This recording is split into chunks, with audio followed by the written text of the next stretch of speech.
السلام علیکم۔ مزید ناولز کے لیے ہمارے چینل کو سبسکرائب کر لیں۔ حارب شاہ کو حوریہ کے متعلق جاننے کی اتنی بے صبری تھی کہ وہ صبح 8 بجے ہی تیار ہو کر نیچے آ گیا۔ رات کو بھی اس نے بڑی بے چینی سے رات گزاری تھی۔ اس کی 25 سالہ زندگی میں پہلی بار ہوا تھا کہ کوئی لڑکی اس قدر اس کو بھائی تھی۔ وہ تو لڑکیوں کے درمیان ہٹلر مانا جاتا تھا، اور اب یہ ایک چھوٹی سی لڑکی اس کے حواسوں پر سوار تھی۔ سوار بھی اتنا کہ وہ ساری رات کروٹ بدلتا رہا۔ کیا حارب شاہ کو حوریہ شاہ سے محبت ہو گئی تھی؟ کیا انجام تھا اس محبت کا؟ چھوٹے میں پوچھ رہی ہوں، کہاں جا رہے تھے تم؟ وہ جو اب تک حوریہ شاہ کو سوچنے میں مگن تھا، ردا شاہ کے پکارنے پر ہوش میں آیا۔ کہیں نہیں باجو، کام تھا کچھ کورٹ کا۔ ہیں اتوار کو کون سی کورٹ؟ طبیعت ٹھیک ہے نا تمہاری چھوٹے؟ جی ٹھیک ہے، ایک دوست کے گھر جانا تھا کیس کے سلسلے میں۔ اوہ اچھا، میں سمجھی سہیلی سے ملنے جا رہے ہو۔ ردا شاہ کے شرارت سے بولنے پر وہ کھلکھلا دیا۔ توبہ باجو، میں شریف بچہ ہوں۔ اچھا جی میرے شریف چھوٹے، ابھی کہیں مت جانا، مجھے ڈاکٹر کے پاس جانا ہے، میری اپائنٹمنٹ ہے۔ اور بابا صاحب اور لالا کام کے سلسلے میں دوسرے گاؤں گئے ہیں۔ اچھا اوکے، آپ تیار ہو جائیں، میں لے جاتا ہوں۔ وہ خوبصورت چڑیل کی ڈیٹیل بعد میں نکلوانے کا سوچتے ناشتے کی ٹیبل پر آ کر بیٹھ گیا۔ واہ کیا ہاسپٹل بنوایا ہے آپ نے زرعی۔ حوریہ جو ایک گھنٹے سے اس کے ہاسپٹل کا کونا کونا دیکھ چکی تھی، اب اس کے کیبن میں بیٹھی ہسپتال کی شان میں قصیدے پڑھتی چکن سینڈوچ سے مکمل انصاف کر رہی تھی۔ ہاں یاد آیا، زرعی جو سیکنڈ فلور پر آفس بند ہے وہ کس کا ہے؟ وہ ٹشو سے ہاتھ پونچھتی زریاب سے سوال کر رہی تھی۔ وہ مسز زریاب شاہ کا۔ زریاب گال پر لگی کیچپ صاف کرتے ہوئے بڑے پیار سے بولا تھا۔ اوہ اچھا، حوریہ بے دہانی میں بولتی ایک دم اچھلی تھی۔ کیا میرا؟ خوشی سے جگمگاتے چہرے کے ساتھ وہ زریاب کا ہاتھ پکڑے اس سے پوچھ رہی تھی۔ اس سے پہلے کہ وہ جواب دیتا، کیبن میں ردا شاہ کے ساتھ حارب شاہ نے قدم رکھا تھا۔ حوریہ جو اب تک زریاب کا ہاتھ پکڑے کھڑی تھی، دروازے کھلنے کی آواز پر پیچھے مڑی تھی۔ اس کے پیچھے مڑنے پر حارب شاہ جو سامنے دیکھ رہا تھا وہ ساکت رہ گیا۔ آئیے مسز شاہ، بیٹھیے پلیز۔ زریاب ردا شاہ کو دیکھ کر پروفیشنل انداز میں بولا۔ حوری آپ باہر جا کر باقی ہاسپٹل دیکھو، میں جوائن کرتا ہوں آپ کو۔ ردا شاہ کو بیٹھنے کا کہتے وہ حوریہ سے مخاطب ہوا تھا۔ جی بہتر۔ حوریہ اتنا کہہ کر کیبل سے نکل گئی، جبکہ حارب شاہ جو اب تک ساکت کھڑا تھا، حوریہ کے باہر نکلتے ہی ہوش میں آیا۔ حوری نام بہت خوبصورت ہے چڑیل کا۔ وہ منہ میں بڑبڑاتے ردا شاہ سے مخاطب ہوا۔ باجو آپ ٹریٹمنٹ کروائیں، میں ایک کال سن کر آیا، ردا شاہ کو بتایا اور حوری کو ڈھونڈنے باہر نکل گیا۔ اچھا ہوا حوری کے بھائی نے اسے خود ہی باہر بھیج دیا۔ دل ہی دل میں بولتے وہ حوریہ کو تلاش کر رہا تھا۔ وہ اس بات سے انجان تھا جسے وہ حوری کا بھائی کہہ رہا ہے اصل میں کون ہے؟ حوریہ جو سیکنڈ فلور پر کھڑی اپنے آفس کا معائنہ کر رہی تھی، کسی کے پکارنے پر مڑی تھی۔ وہ چاکلیٹ پر نظر رکھے بولی تھی، کیسی ہیں آپ خوبصورت چڑیل؟ حارب اپنی بات کہہ کر اپنے دانتوں میں زبان دبائے کھڑا تھا۔ ہیں کون ہیں آپ؟ آپ نے مجھے چڑیل کیوں کہا؟ نہیں محترمہ، میں نے آپ کو نہیں کہا، آپ تو کوئی خوبصورت تھوڑی ہیں۔ حوریہ جو اب تک نہ سمجھی سے اسے دیکھ رہی تھی، اس کی بات پر آنکھیں پھاڑے اسے گھورنے لگی۔ اوئے تم کون ہو؟ میرے ہی ہسپتال میں کھڑے میرے ساتھ بکواس کر رہے ہو؟ اوہ یہ ہاسپٹل آپ کا ہے؟ مطلب اب سچ میں نیچے بیٹھے ڈاکٹر زریاب کی بہن ہے؟ اور وہ اپنی تکے مارتا ابھی صحیح سے خوش بھی نہیں ہو پایا تھا جب حوریہ کے الفاظوں نے اس کے پیروں تلے سے زمین کھینچ لی۔ توبہ استغفراللہ بھائی۔ حوریہ جھنجھری لیتی بار بار توبہ کرنے لگی تھی۔ تب حارب کو کچھ غلط ہونے کا احساس ہوا تھا۔ کیا ہوا حوری؟ وہ بھائی نہیں ہے آپ کا؟ حارب کا دل اس وقت کانپ رہا تھا حوری سے یہ سوال کرتے ہوئے۔ اوئے پاگل انسان، کیوں بار بار بھائی کہہ کر میرا رشتہ خراب کر رہے ہو؟ وہ میرے ہونے والے مجازی خدا ہے اور میری زندگی ہے۔ حوریہ جو اتنا کہہ کر آگے بڑھی تھی، جب کچھ یاد آنے پر مڑی۔ اور ہاں تم آئندہ مجھے حوری مت کہنا، میں حوری صرف اپنے گھر والوں اور زریاب کے لیے ہوں، باہر والے انجان لوگوں کے لیے نہیں۔ وہ اسے وارن کرتی اس کی جان ساتھ کھینچ کے لے گئی۔ وہ جو کل سے اب تک اپنے جذبات کو کوئی نام نہیں دے سکا تھا، حوریہ کی روح چھلی کر دینے الفاظوں پر بت پڑا کھڑا رہا۔ حارب جو اب تک بے حس حرکت کھڑا تھا اچانک ہوش میں آیا، اپنی آنکھوں کی نمی کو بے دردی سے صاف کرتا نیچے کی طرف بڑھا تھا۔ باجو آفریگ ہو گئی۔ رضا شاہ کو ویٹنگ ایریا میں بیٹھا دیکھ کر خود کو نارمل کرتا ان کی طرف بڑھا تھا۔ چھوٹے کہاں چلے گئے تھے تم؟ وہ اس دشمن جاں کو آخری بار دیکھنے کی خواہش میں ادھر ادھر دیکھتا چونکا تھا۔ کہیں نہیں باجو، چلے مجھے ایک کام سے جانا ہے۔ چلو رپورٹس لے آؤں۔ اوکے آپ آئیں، میں گاڑی میں ہوں۔ وہ جو گاڑی میں بیٹھا رضا شاہ کا انتظار کر رہا تھا۔ حوریہ شاہ زریاب شاہ کا ہاتھ تھامے دیکھ کر حارب شاہ نے آنکھیں میچی تھی۔ اس نے کبھی سوچا نہیں تھا وہ کسی سے پہلی نظر میں محبت کرے گا، اور لڑکی بھی وہ ہوگی جس کے دل پر کسی اور کی حکومت ہوگی۔ اپنی آنکھوں کی نمی کو اندر اتارتا وہ حوریہ کو حسرت سے دیکھ رہا تھا۔ چلو بھئی چھوٹے، کہاں کھوئے ہوئے ہو؟ وہ جو حوری کو آنکھوں کے راستے دل میں اتار رہا تھا رضا شاہ کی آواز پر ہوش میں آیا اور گاڑی سٹارٹ کرتے اس کے پاس سے بھگا کر لے گیا۔ زہیب شاہ کریم شاہ کو امریکہ میں لے جانے والی گاڑیوں کی تصویریں دکھاتے ہوئے کسی کے جانے کی بات کر رہے تھے وہ۔ او زہیب پتر، تجھے تو کل سوات جانا ہے۔ میری بوڑھی ہڈیوں میں اتنی جان نہیں کہ میں جہاز کا تنہا سفر کر سکوں، تو پھر بابا سائیں کون جائے گا؟ زہیب شاہ انتہائی پریشانی کے عالم میں بولے تھے۔ کیا ہوا لالا، آپ پریشان کیوں ہیں؟ کہاں جانے کی باتیں ہو رہی ہیں بھئی؟ جنید شاہ جو ابھی کمرے میں داخل ہوا تھا زہیب شاہ کے آخری الفاظ سنتے ہوئے سوال کیا۔ جنید پتر ایک کام ہے، اگر تو کر دے تو۔ کریم شاہ جنید شاہ کو دیکھتے انتہائی عاجزی سے بولے تھے۔ جی بابا سائیں حکم کریں۔ پتر تو امریکہ چلا جا، وہاں کا کام نپٹا دے۔ ٹھیک ہے بابا سائیں، جو حکم آپ کا۔ میں ابھی ٹکٹ کنفرم کرواتا ہوں میرا شیر پتر۔ کریم شاہ اس کا کندھا تھپ تھپاتے ہوئے باہر نکل گئے۔ جنید شاہ کی ایک عادت بہت اچھی تھی، وہ سوال نہیں کرتا تھا۔ اب بھی اس نے کریم شاہ سے سوال نہیں کیا تھا، صرف ان کے کہے پر سر جھکایا تھا۔ بول سیانی، اس وقت کال کیوں کی؟ خان ایک بری خبر ہے کیا؟ جنید شاہ کسی کام سے امریکہ جا رہا ہے، اب ہمیں اپنے مشن پر کام کرنے کے لیے کچھ انتظار کرنا پڑے گا، پر تم اس دوران حارب شاہ کو جنید شاہ کے خلاف کرتے رہنا۔ ٹھیک ہے سیانی، اب تو جا، اندر کوئی تجھے دیکھ نہ لے۔ صحیح ہے خان، رب رکھا۔ وہ جب واپس آیا تو خود کو اندھیرے کمرے میں بند کیے ہوئے لیٹا تھا۔ اسے بات کچورے لگا رہی تھی۔ جس لڑکی کو دیکھ کر اسے محبت کا احساس ہوا اس کے دل میں کوئی اور ہے۔ وہ جائے نماز پر بیٹھا، زندگی میں پہلی بار رویا تھا، پھر سجدے میں زیر ہوتے رب کے حضور اپنا فیصلہ اللہ کے سپرد کرتے صرف آنسو بہائے تھے۔ اس نے اللہ سے نہ کوئی شکوہ کیا، نہ کوئی دعا کی تھی۔ وہ جائے نماز طے کرتے ایک ارادہ کر چکا تھا جو بہت عرصے چاہ کر بھی نہیں کر پایا تھا۔ حوریہ شاہ کی محبت کو دل کے کسی کونے میں قید کرتے وہ اپنا دل سخت کر چکا تھا۔ پرانے حارب شاہ کی جگہ نئے حارب شاہ نے لے لی تھی۔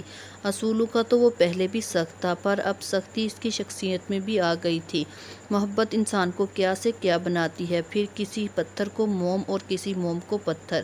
السلام علیکم مانی۔ وعلیکم السلام۔ کہاں ہو جانی؟ یار منان، مجھے ایک ضروری کام سے امریکہ جانا پڑ رہا ہے، اب شکار کا پلان میرے آنے پر ہی پڑا رہے گا۔ چل ٹھیک ہے بڈی، تو جا خیریت سے۔ Okay sweetheart. Junaid Shah نے اتنا کہہ کر کال کاٹ دی تھی۔ منان شاہ اور جنید شاہ کا آپس کا رشتہ چنا منا جیسا تھا، اس کے باقی یار انہیں میاں بیوی کہہ کر چھیڑتے تھے۔ منان شاہ جو جنید شاہ سے باتیں کرتے اوپر آ رہے تھے، نیچے آتے حارب شاہ سے ٹکرا گئے تھے۔ او سوری لالا۔ حارب، کیا ہوا؟ اتنی ہڑبڑی میں کہاں جا رہے ہو؟ لالا میں نیچے بابا صاحب کے پاس جا رہا ہوں، آپ بھی آ جائیں، مجھے کچھ ضروری بات کرنی ہے۔ وہ اتنا کہہ کر نیچے چلا گیا۔ پیچھے کھڑے منان شاہ نے اسے پریشان کن نگاہوں سے دیکھا۔ منان شاہ کی آنکھوں سے اس کا بہچل لہجہ اور بکھرا بکھرا انداز پوشیدہ نہیں رہ سکا۔ کیا ہوا حارب پتر، اتنی جلدی واپس کیوں بلایا ہمیں؟ ولی شاہ اور مہرین شاہ کسی عزیز کے گھر دعوت پر گئے تھے، جب حارث صاحب نے انہیں فون کر کے جلدی واپس آنے کا کہا۔ وہ بابا صاحب، بات دراصل یہ ہے، حارب شاہ نے بات ادھوری چھوڑے اپنے ارد گرد موجود اپنی جان سے عزیز ماں باپ اور بہن بھائی کو دیکھا اور پھر نگاہیں جگا کر بات کا سرا پھر سے جوڑا تھا۔ اماں سائیں، میں پڑھنے کے لیے ابروڈ جانا چاہتا ہوں۔ اس نے زمین کو گھورتے مدھم لہجے میں اپنی بات مکمل کی تھی۔ وہ جانتا تھا اگر اماں سائیں کو دیکھا تو اس کے حوصلے پست ہو جائیں گے۔ تو یہ کیا کہہ رہا ہے حارب پتر؟ تو جانتا ہے تیرے دور جانے سے کتنا ڈرتی ہوں میں۔